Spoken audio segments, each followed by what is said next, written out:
Hello, ladies and gentlemen. Eddie Marcus here again. It has been less than 2 hours that I made my last presentation to you, the legitimacy of heaven in the USA. And right after then, I heard something and the Spirit spoke to me, and I got to get it to you now. I'm so glad I don't have to wait till Sundays to make a presentation, that I can give it to you as soon as I get it. And this is what I heard, ladies and gentlemen. It's amazing. This that got my attention was that it was fear that first made God.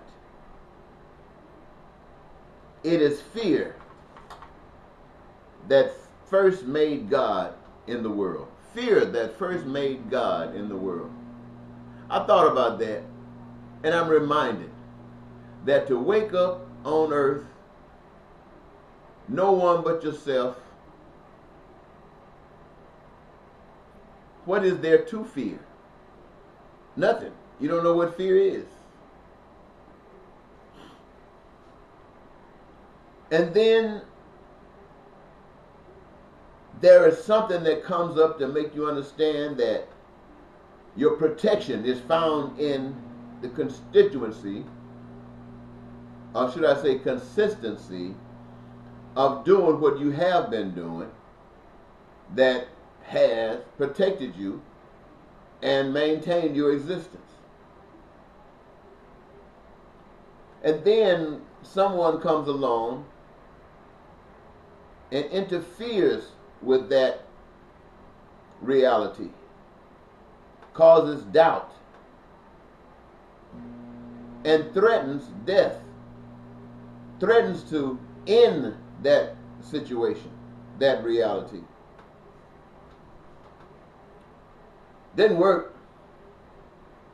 But then another party come along. You're not on the planet by yourself. You're not in the garden by yourself. And work that same magic or like thereof on someone else. And it does work. It works to the extent that that doubt rises up and accepted to the degree that it splits up the continuity of what has been. What is this all about? Fear that what you've accepted might not be true. And so it encourages you to try something different. Fear. And then in time, that fear that you have accepted, that fear that is not of the legitimacy of the originality, is actually experienced. Death. Now, we're talking about worlds that have existed even before the atom world. So we're talking about any world, fear.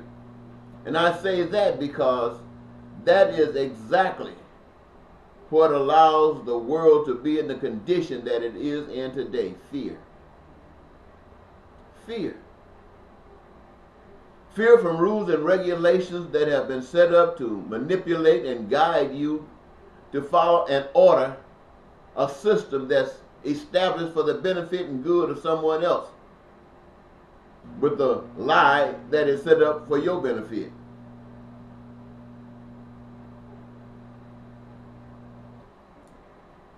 And then someone somehow walks and bumps into the truth, and the truth opens their eyes and they begin to see. And they recognize that fear is fake. No reason to be fearful. And they are courageous again, bold and daring. And you've heard somebody say also that if to live one day, just one day, is worth all of the other days of abundance that you've ever experienced. And that's true, ladies and gentlemen. To wake up, to know that you're not asleep any longer, to see things as they are. And you get the courage enough to tell everybody else about the difference between being asleep and being awake. That is some beautiful situations. Most folks don't know anything about it. But when one lives before you, giving you that information, then walk according to that information, as Gandhi, as Jesus, as Dr. Martin Luther King, and others that don't know the name of, but are sure that they've existed.